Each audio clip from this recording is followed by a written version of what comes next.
Northway. Everybody, greetings, everybody. My name is Dr. Renell Bath with JumpStart Your Life on Fridays, 8 p.m. Eastern Standard Time. Here you can meet me. We talk about how to better your life 365 and be all that you can be. My prayer is that everyone who listens to this podcast is blessed and God reveals His truth about your purpose. You can catch me on Spotify. You can catch episodes on YouTube. You can catch me on Apple Podcasts. I am around. Make sure you like and subscribe. And also like and subscribe and comment, right? And share.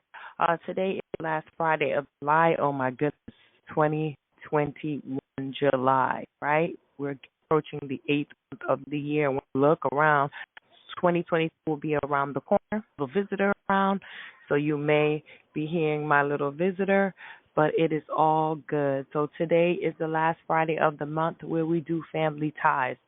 Family ties is talk about strengthening relationships between parents and children, and I have a very special guest that will be coming, and we will be talking about punishments, and we're going to be talking about ways of how children can build relationships with their parents, how parents can build relationships with their children. So I am definitely excited this evening. So what can I tell you? I can tell you that God is still in the blessing business.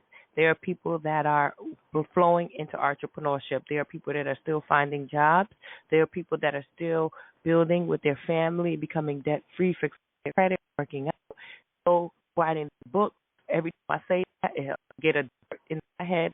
I really need to sit down and write a book and put my knowledge out there. I'm very transparent about my experiences, and I pray that as I'm still going through, that my life will encourage someone, let them know that if I could go through it, you can go through it too, not to stay there but go through. So I'm very excited. Anybody that would like their voices to be heard, feel free to call me on Fridays, 8 p.m. Eastern Standard Time at 646-668-8217, 646-668-8217. So thankful for Apostle Armstrong for allowing me to have this platform to speak about my experiences, have a platform for people to get their expertise out there because I don't know it all, and for us to share stories amongst each other just to strengthen our community. There are a bunch of negativity out there already, and that's going on. What are you doing positive to help yourself? What are you doing that's positive to help your family members? What are you doing that's positive to help your community? When we're thinking about positive, I'm very excited. I'll be starting at a new school this fall, so I am transitioning. I am so thankful to have a uh, starting just build relationships with people and having more just meeting other professional people and where I'm working. I'm going on to my third year journey, so I'm definitely excited to be a part of that in partnership with other people. So here we go. So I want to invite a caller in. The time is right. I want to introduce her. She's a marvelous young lady who will be a senior this year, who has big things going on for herself. I would like to welcome my the best second daughter, Mariah. Welcome, Mariah. Welcome. Hello.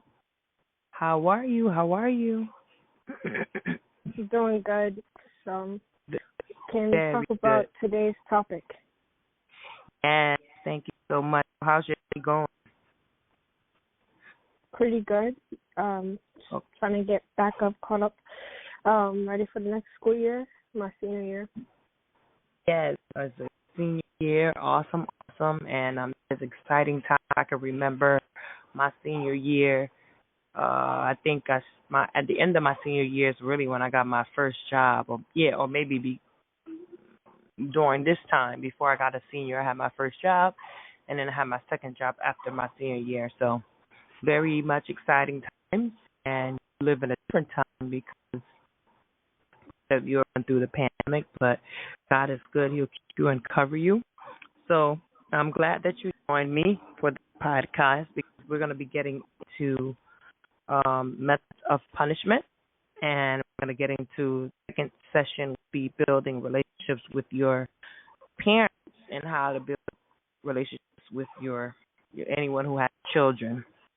So I know you don't have any children as yet, but you're going to be coming from along the lens as a child, building a relationship with your parents. So let's talk about methods of punishment. Would you like to go first?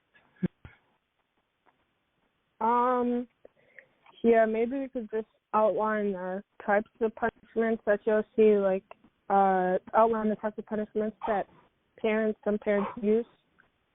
Okay. So, well, I know as parents, okay. starting off, I guess we could start from like the slightest to the most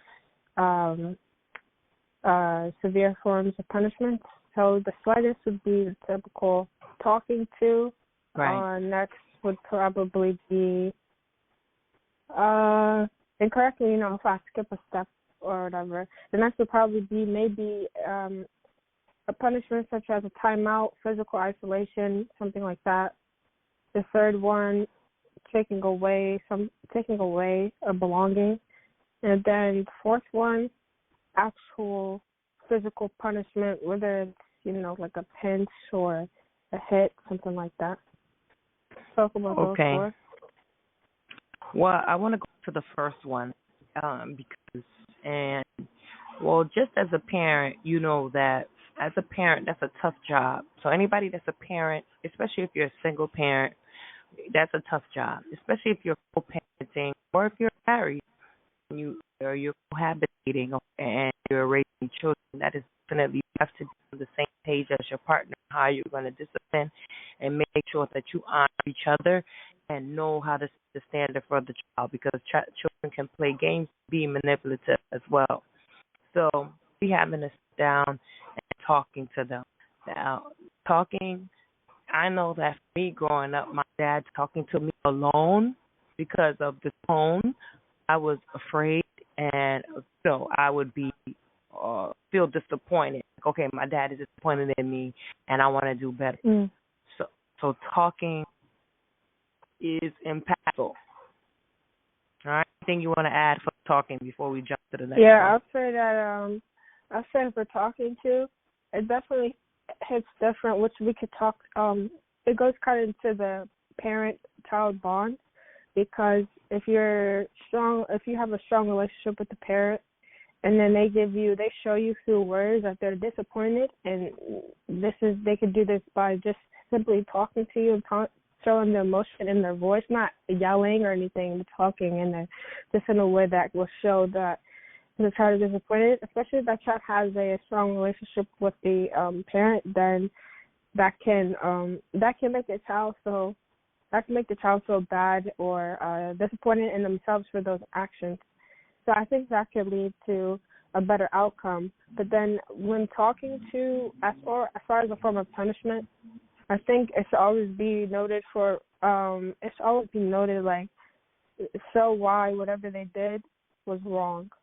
And I think that for most punishments, for most things, especially, it depends on the age and what the punishment is, but talking to, especially if it's like the first offense, that could be a good solution to whatever the problem is. But then, as you see, if you see repeated mistakes and just not show, like, for example, if a child knows that they're not supposed to touch the candies until after 5 p.m. and then you see them every day, you already talked to them once, then the next time we can get into the next form of punishment, which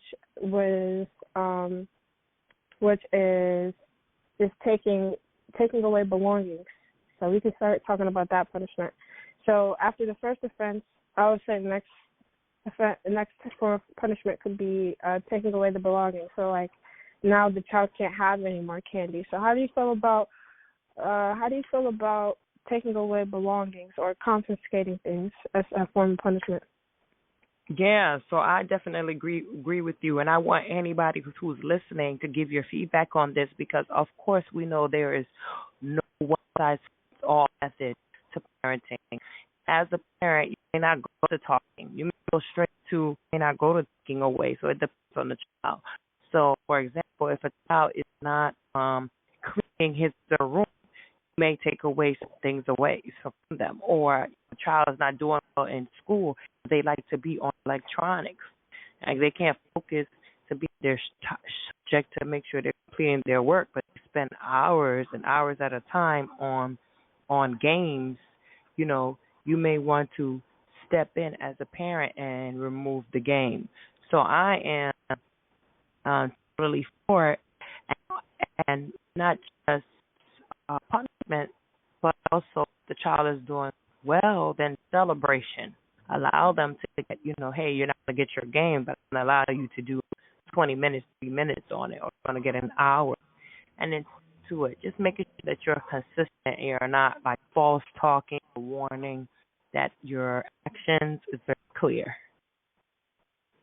Yeah, so to add on to the taking away for taking or confiscating things as a form of punishment, I would say it's also, I feel like it is effective, but I'll say it's effective correctly. So if you're taking away something that has if you're taking away something that has nothing to do with whatever the child got in trouble for, so for example, Mama, you can help me out with this, of an example that taking away they're taking away something and it holds no importance. It's not even a factor in the reason why the child got punished. Right. No, I agree. So, I'm a fan of get it where it hurts. So if a child may not care to, eat ice cream, but they are going to love to play the video games. So if you are, they're taking away something, you might say, oh, well, I'm going to do with ice cream. But if your head is, oh, I don't care, you could take the ice cream, I can deal with the ice cream. But the game is so much more to take away the game. So it has to be something, a form of value. It has to be a thing of importance to the child in order for it to be effective. And, of course, not just playing on the negative, have a plan in place to reward the child because we know that no one is perfect, not robots, so things take time. And this is not a one-size-fits-all. I stress because I'm not the perfect. Anybody thinks they're perfect. Anybody has a perfect child, perfect parent, please feel free to call in, email me, nellthebab@gmail.com. I want to talk to you because this is not a one-size-fits-all method, and this is just what we have gathered around from my experience to the age she is now. She's almost going to be 17, and from me being a mom of, 4 girls now, but you're raising daughters, and you're right, so it's a different relationship to raising children than teaching them, because when you're teaching, you're teaching children are not coming home to you necessarily. So I agree. So what's the third step?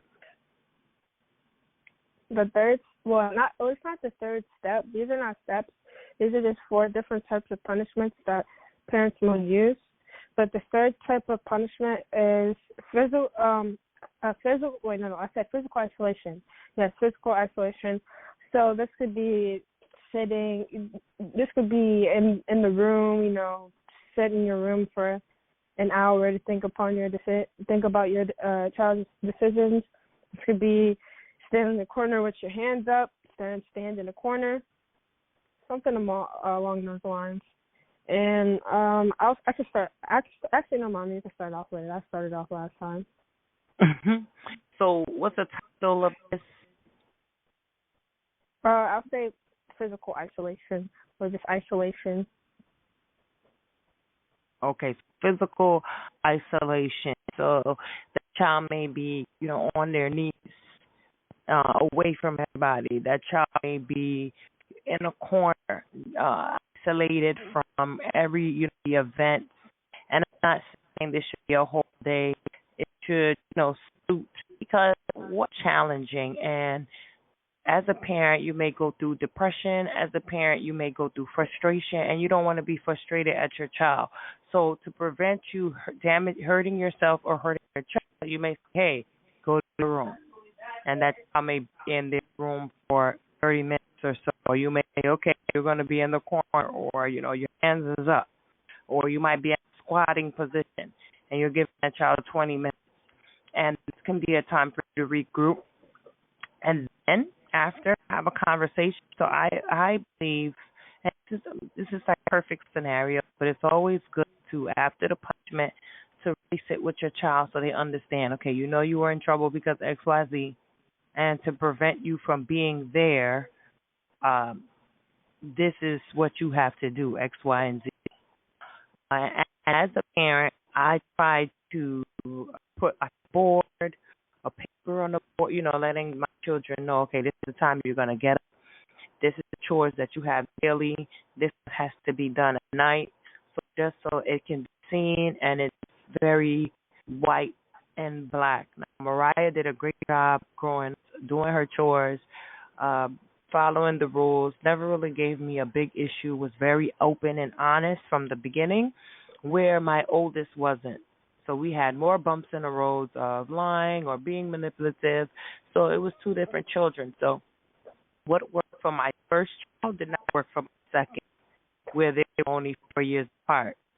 So by no means am I a therapist in this area. I just tell you from my experiences, but I learned. And I think as a parent, your 20s, your 30s, your 40s, you adopt new practices. So what do you have to say for that, Mariah? So I would say for the physical isolation, well, there's also two types of physical isolation too, because you could just send a child to their room for maybe 20, 30 minutes, or you can send them to something that's like going on their knees. So I would say these types of situations are good for like the heat of the moment situations. So sending a child to their room for 20 minutes, or you're telling them to stand in a corner for 20 minutes, is good to, stop a situation from escalating. So that could be, for example, you have two kids and they're arguing with each other, or they're fighting with each other. That's a good way to send both of them, or send whoever is, just send the child that's in the wrong, or send a child if they're doing something they're not supposed to be doing. And if this case, if the situation can escalate to where maybe the parent will lose their cool and they'll start yelling, or they feel like their child is really riled up, it's a good way for the child to just calm down if they go in their room for 20 minutes, and especially if the parent is losing their patience, and if the parent is starting to feel their tensions and they're starting to get aggravated. It's a good way to de-escalate the whole situation. You get people's adrenaline to start winding down and have your mind thinking clear, because as we all know, as parents know and as kids know, when you're angry, it's not, you're just spewing out things. You're just not, your head is not clear, so you can't make good decisions. So I'll say the isolation is pretty good, like I said, for like in the heat of the moment things, or in the heat of the moment things. So I think that's what the physical isolation is good for. But I would say like if sending a child more like physical isolation, but they got a little exercise obstacle, like doing a wall sit or something. I think that's right. There's situations for that.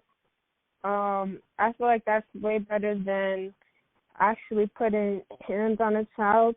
If you just, make sure they do wall sits for 20 minutes, or, you have them doing like 20 burpees, 30 burpees, something like that. I think that's a little bit, that's something that they'll have to get through, in order to be done with the punishment. And afterwards, like my mom said, is just for every form of punishment or whatever, or any type of talking to, there should be like, you have to outline what was the problem, you know, why this was the way, why was this the punishment that was given, and then what steps could be made forward so you can avoid this again. But I think this one is definitely, physical isolation is definitely a good one. It's to stop tensions from rising, stop the parent from yelling and losing their cool, maybe saying some things, you know, they don't want to say, or on their kids or whatever, and instead of physical punishment, which we will get into next. So physical punishment, as everybody knows, like, could be pinching, slapping, you know, all of those types of things. I know it's very controversial. So I would say, my opinion, this is not necessarily a good way to do it. This is not a good way to punish a child, because there are several different ways to do it, to punish a child for their actions. And I say it's definitely not good for, it's already not good, but it's even more not. It's not really. It doesn't really help if it's for something minor. There's some parents that do physical punishments for very simple things, but other parents, they may save the physical punishments as the last resort. So for me, I would say it's not good, because I mean, you'll just be causing pain. I mean, the physical punishment, you're doing wall sits, you're gonna have some pain too, but you know, you'll remember that. You know, if you did wall sits for 20 minutes for you doing something that's on a scale of 1 to 10 of being a bad child, you're there like at an 8 or 9, I think you'll remember that. Instead of getting whooped or getting pinched, slapped, or whatever. That could also cause problems, because as you know, today in this culture, things like that are really, especially depending on where you are, it's not allowed, it's not accepted into society. Although a lot of parents, it's still common, I'll say around the world. But I don't necessarily see it as effective, because especially if a child keeps doing the same things, and this is actually the truth for all punishment methods, which is actually a different question that my mother can answer, is what happens when you're trying a method of punishment and it just doesn't work out. So I would say something that's the same thing about hitting a child, is like, that's probably the most damaging form of punishment, because you're physically hurting your creation. So then if you keep doing that and you show no progress in the child's behavior, then you're practically it's not working. So you have to try a different method. But that's the same thing with all types of punishment methods. So yeah, so coming from old school upbringing, everybody would be scared of the switch, scared of the belt. I believe that for some children, belt maybe that was good for them. However, you have to be very careful, because if your line of work and your profession, what I do know is that when you're hitting your child, should be bottom and lower, because if the child has marks on them, this could be stated as a form of abuse and maltreatment. If you are hitting a child, it should be the bottom and lower, and you're not really should be intending to bruise the child. However, we all know that frustration as a parent, people can be frustrated, and your child might be going through a tantrum at a moment, and you can cause yourself to hurt yourself and hurt your child.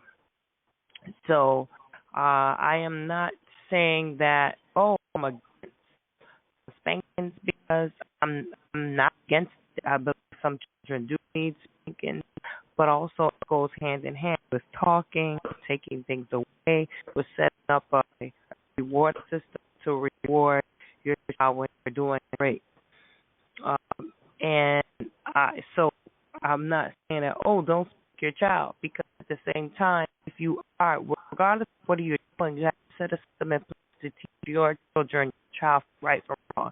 If you are in a mentoring space, a step parent, a parent, or you have nieces and nephews, and you are of age, meaning that you're 13 and up, we have a responsibility to make sure that we're steering that child in the right direction. Because guess what? When that child becomes an adult, you can't depend on the brutality in jail, things that's happening out there. You know, um, that's a whole different level. So I believe that as a parent, or in that, if you're in that capacity, we have to. It takes a village, and we have to teach a child from right from wrong. However, we know that you can teach a child to do right, and they become of age, they choose the direction they want to go. And I'm a high believer of the consequences for action. So you do positive, you'll get positive. You do negative, you'll get negative. So as far as physical punishment, I am not saying it's bad. I'm just saying that sometimes it has to be done. But when you're making sure that you are responsible and that you're not putting yourself in a position where you hurt yourself and you're hurting your child. What's your take? Yeah, so like at the end of the day, you can't control what anybody else is doing, what any parent is doing in their own household. So there's a lot of people that say there's a lot of people that don't even go as far as taking away their belongings. Some people don't do punishments at all.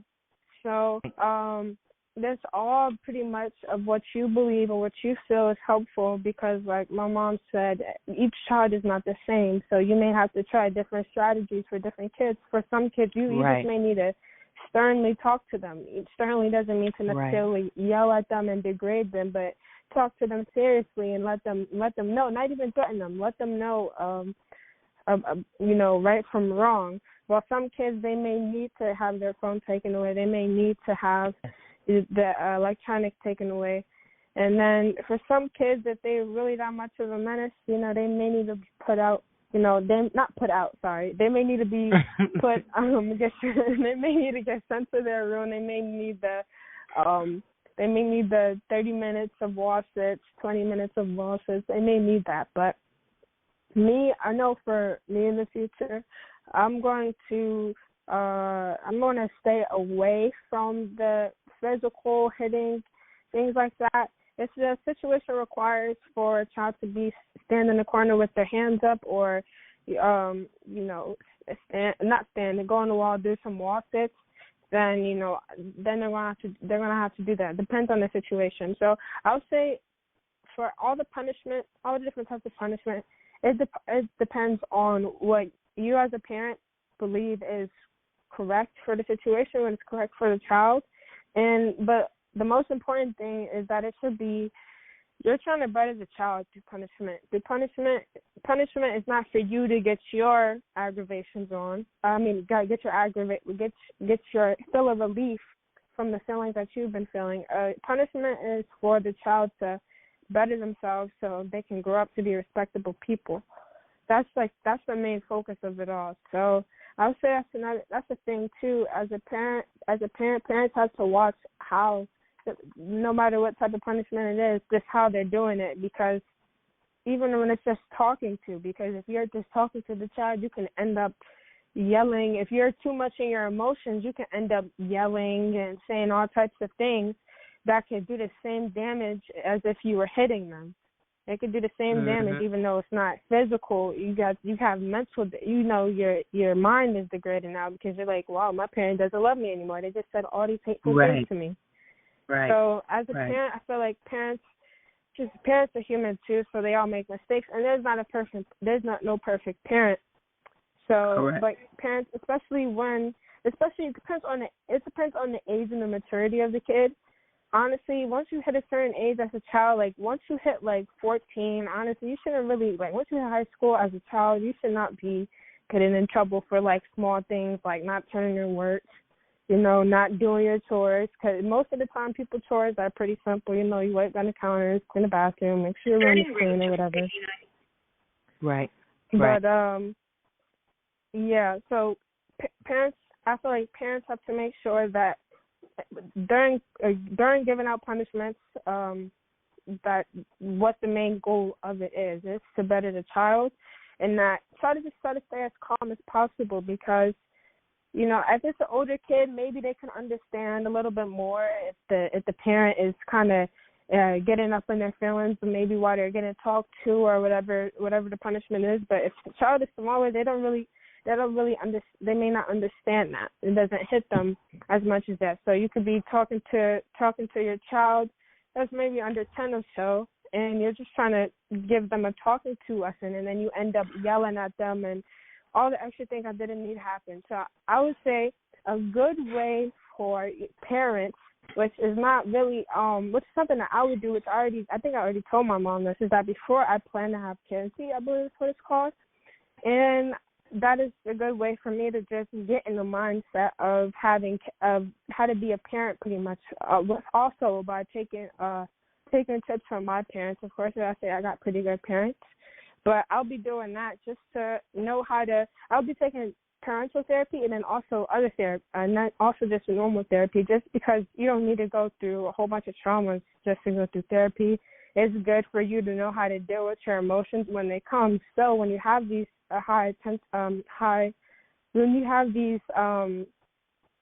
situations with your child where you feel the tensions rising, then you know how to deal with your emotions, so you're not acting like the child and you should be acting like the adult. But that's all I have to say. Anything else? And we can go on to the... Yeah, I was saying that is so true, and thank you so much for that. So before we get into the next topic, I want to ask you, as a child, what punishment did not like, and which one you were okay with?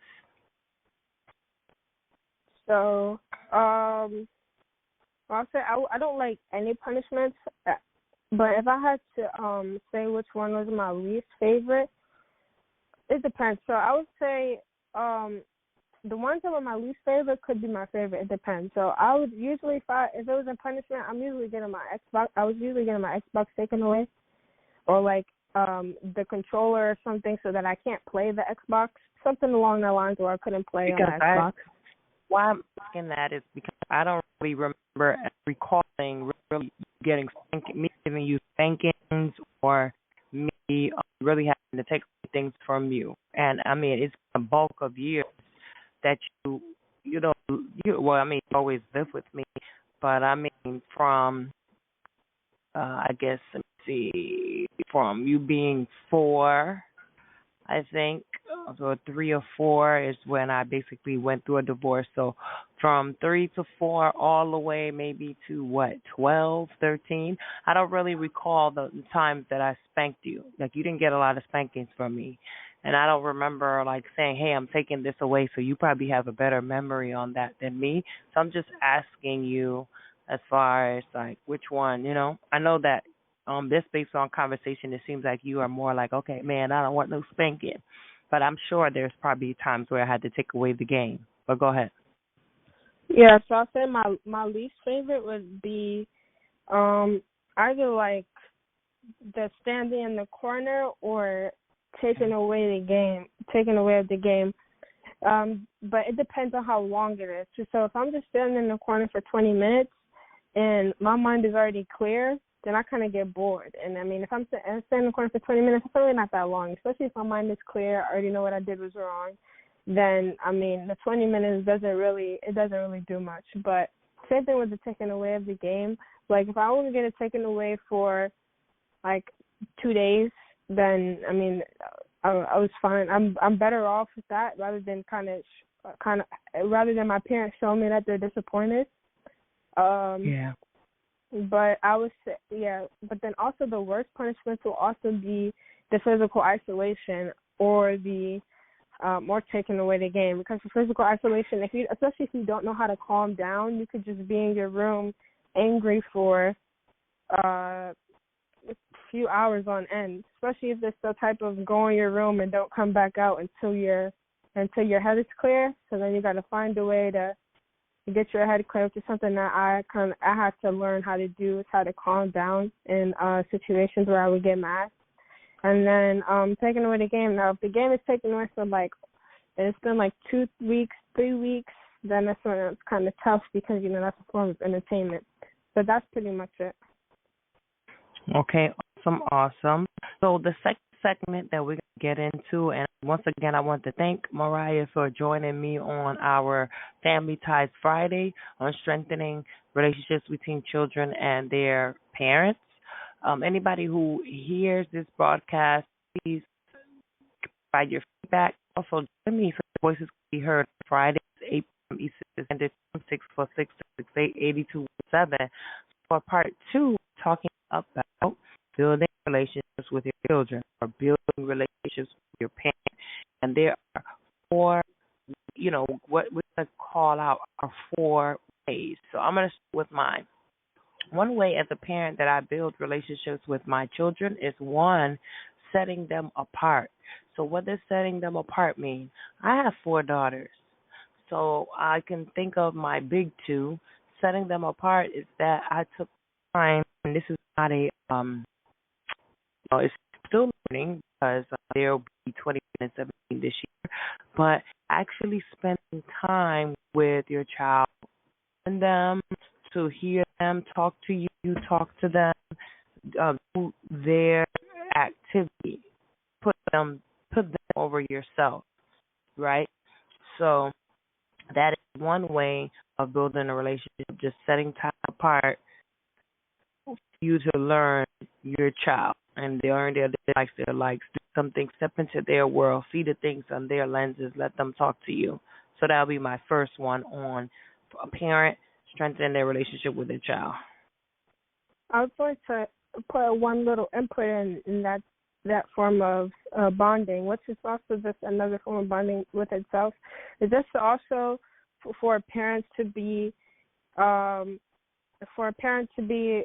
open with their child or allow their child to be open with them. Now, I'm not saying, because I know parents and kids, you're not about to be open, like fully open, and tell tell your mom or your dad all your business. And the same thing, vice versa. Your mom and your dad, it's not about to tell you all of their business. But just so as a parent, so a parent can gain the trust from their child, allow the child to be open with them.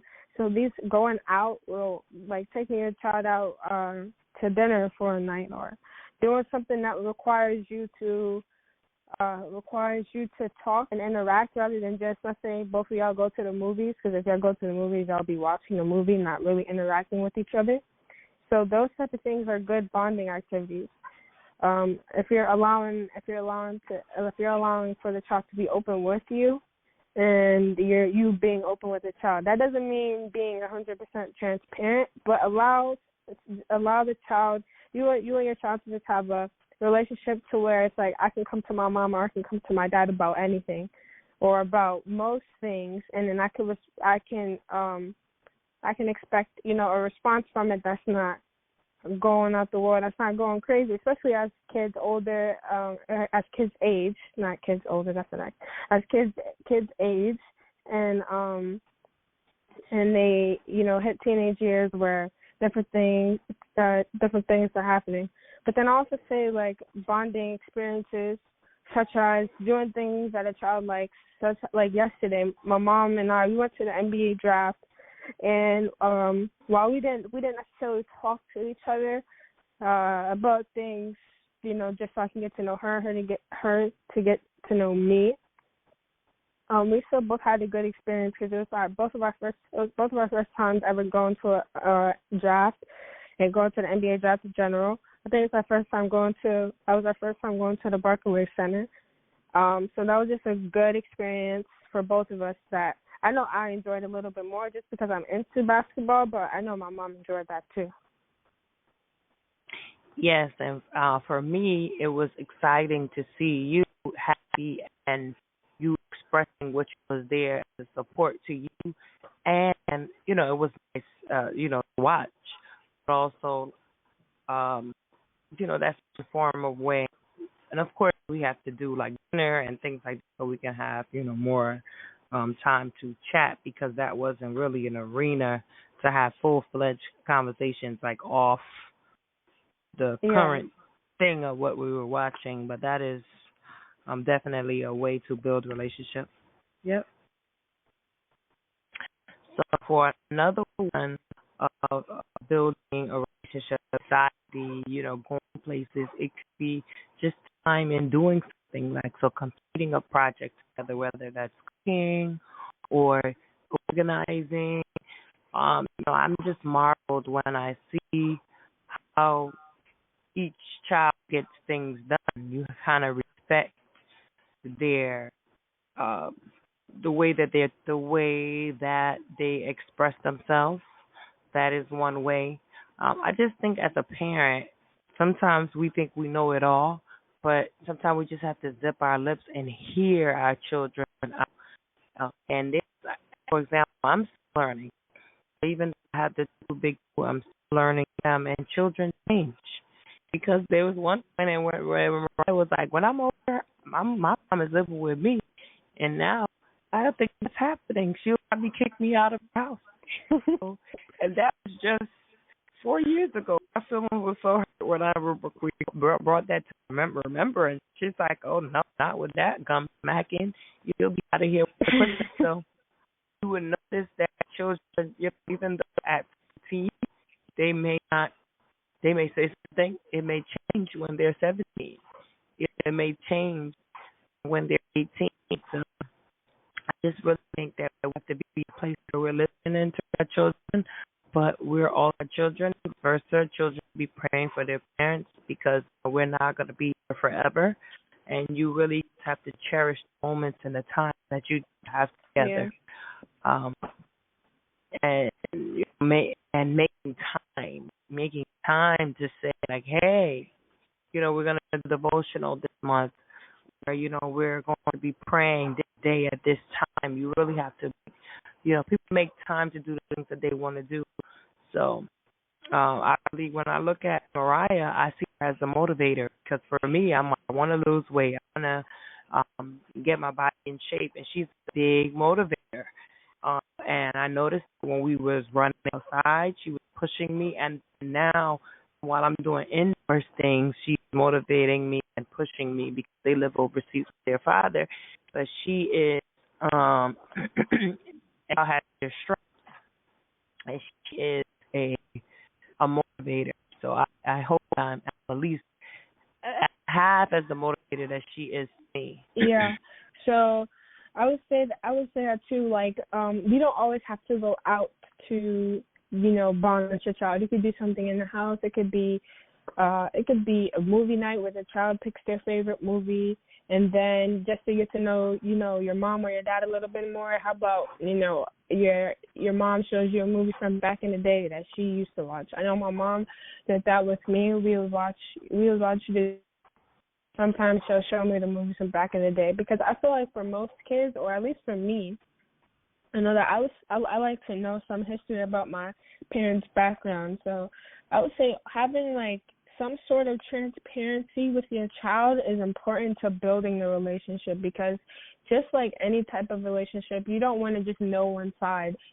Nobody's going to comply with it being one-sided. So if your child is telling you their feelings or how they feel about certain things, and when you're asking them the questions, just trying to get to know them a little bit more, but you're not doing the same, it's not, it's kind of like, in my opinion, I'm just like, I need some. It needs to be some. It needs to be two sides to the relationship. So I'm not recommending parents and kids become like best friends, because that's definitely not what it's supposed to be. But getting to know your mom or your dad and getting to know your child, I feel like is very essential when building the relationship. And another thing that I would say is that a tip for all parents is, if you're getting to know your child and you see your child is actually being open with you,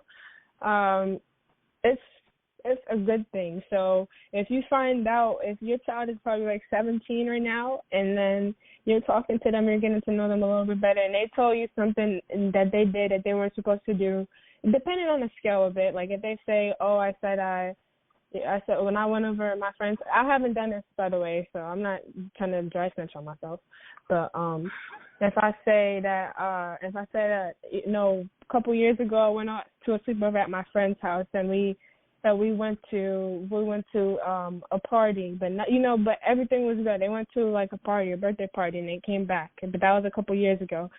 it depends, especially depends on the scale of what they're telling you. But don't try to use things. The main point I'm trying to get to is don't try to use things against the child. So if a child tells you something now, don't try to use things against the child, because that's going to break the bond. That's going to make the child. You're going to lose your child's trust. So I would just say that don't try to use things against the child. Now, if your child tells you something that like that's a no-go, there's no room for negotiations, then that's when you can get into talking to them and telling them what you think about the situation. But this also depends on age. So I'm a little bit older, and then my sister's about to turn 21. So it's a little bit the types of things that we'll be telling my mom are different because we're different people, but then we're also different ages. So there's different experiences that goes on. It's from me being 16 and my sister being 20, and then with my other sister being 4. So it also depends on the age of the child, but I would say that for sure. Do not try to use anything against your child, and that's going to break your child's trust. But I will say it is really good for you to have a bond. I know, like I said, in my opinion, I don't know for other people their relationship with their parents may be different, but I think all people would like to have a good relationship with their parents. So having those bonding activities, whether you're in the house, in the backyard, doing something that you want to do, doing something that your parent wants you to do with them. I think that's really good to bond with your child. It creates a good feeling inside of you. But I'll also say another thing is that another way of just improving your relationship with your child is showing them that you care. As letting them know that as a parent that you care about their child. So, like everybody should take, the personality test. I know my mom made us take the personality test, which is pretty good because then as a parent you can ponder, or is it ponder or pander to the needs of your child. So if your child is more like a child that likes more affection, then you could do that more for that child. You know what I'm saying, Ronnie? No, I understand. Personality test, that's something that the personality test. I say that's pretty good too. To learn how to bond with your child, because not every child likes the same thing. Reacts the same ways to different things. So I'll say that's a good way to start. And also learning about their interests and all that type of stuff, so y'all can do stuff together. And as we said before, these are things that you can listen to, see what works for you. This is not one size fits all. We're not a relationship or family gurus. We're just speaking from experiences. There's things that you could do right there that's free in your house, that it doesn't require a cost. You can make things, have ingredients cooked together. You can introduce your child to old school music. They play their new school music. Just Mariah playing her playlist teaches me things about her. Conversating with her likes, her dislikes, and just her day. So just listening to your child, but also saying like yes to everything that they're doing, but state your opinion. But listen, so you're hearing the child out, and it's all about understanding each side. Now, Mariah, you mentioned that, and what you're saying is great feedback, and thank you for being on Family Ties today, because you are here by yourself on here for the first time with me, so I definitely appreciate that totally. But at one point in time, I thought that parents and children couldn't be best friends. But I look at it as you get older, you can have that your parent can actually become a best friend, or somebody that you're calling, that you share some of your things, because it's a safe space. Now, not everybody has that safe space with their family. That is nice when you call then a friend. So I'm blessed to be able to be with my mom and share certain things with her. and have my dad and talk certain things with him. So as a child, you learn how to communicate with your parent because those are the people who created you. Now, everybody is not in that position. So I'm not, if you're not in that position, God bless you with great friends, that's fine because I have a best friend who is basically a sister who I can talk to and gives that voice of reason as well. And of course, we pray, but we're thankful for the physical beings that are here with us that can guide us. So, and you're never too old for your parents. You're never too like, oh, well, I'm old now and I don't need them. No. It's a blessing. And once I think, I'm not going to have everybody around every minute, every second.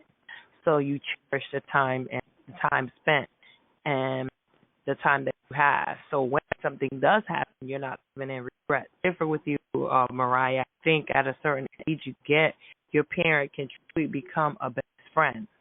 Not someone that, of course, you're going to know what you're saying to them. You have to be careful about, you can't spill all the beans because, of course, that's your parent. Yeah, it's still a form of respect there, a level of respect. That can be the person that really leads you to give you great advice to help you along the way of your success. And however, I know all parents are not like that. So I'm a parent that wants the best for my children. I want my children to do better than me. So if my children think that I'm great, I want them to be greater, because I've done a lot of things. Also, I started a family a lot sooner than that, which I want them to get the education, have the entrepreneurship, travel, and then when they're ready to sit down with someone on their same playing field, or who could take them to a level higher, then that is awesome. So they're not reaching down, but being pulled up. And both each party is pulling each other up, not pulling each other down. So, yes.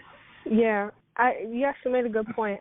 I would say, like, as your child gets older, I would say it's easier for you as a parent to become more like a friend and less like a strict, the strict parent, like just just being a parent, a stereotypical parent. It's more relaxed. I'll say that for the people that I know. I don't know how the rest of the world does it, but I would say that is true. As a child gets older, I say it's easier. Well, it should just be easier to parent. Like I said earlier, if you're still in high school and you're making dumb mistakes for your parents to be on you and have to discipline you, then you're just not doing your job as a child, to be honest. But I do agree with that. As a child gets older, it's easier it's easier to be more open with them, or it should be easier to be more open with them, in my opinion. And it can build more of like a friendship bond to where you can have an outlet, like Mommy said, have a safe space instead of so somebody you can trust. Yeah. So I went through a whole transition. So growing up, I went through the phase of being a parent that, once my 7:30 came around, everybody's in bed, then 9 o'clock rolling in adulting, to them being older and then adulting. So now my adulting can revolve around them. Like I really don't really have, it's not like I had a lot of group of friends, but I'm in a totally new space where I have to really like venture out and explore and meet people. And in this time of our lives, that's something that I like, sometimes it's like you don't really have to go out. Hey, for home, who's here. I'm not scared of COVID. I'm not scared of any of those things, but I just don't really want to put myself out there too. Like, hey, this is where I am. So I'm not trying to put myself out there either. But I find myself more of, now I'm spending time with my girls, and I'm like, okay, I'm totally for it to go somewhere and hang with them, just be in their space and see, this is part of learning. So I just really hope that anybody that joined us or anybody that listens to our Family Ties for the month of July is really blessed.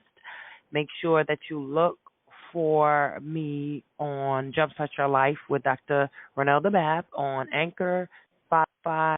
You can be on Apple Podcast, and please go like and subscribe, comment my YouTube channel.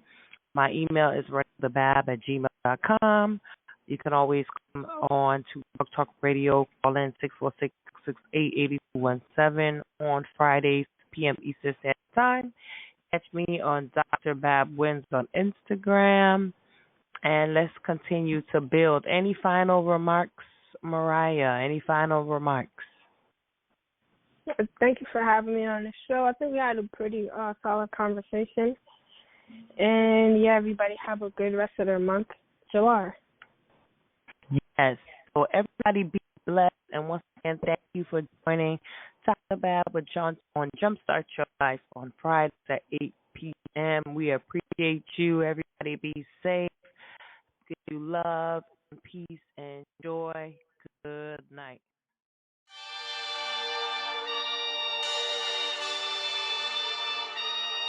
Northway.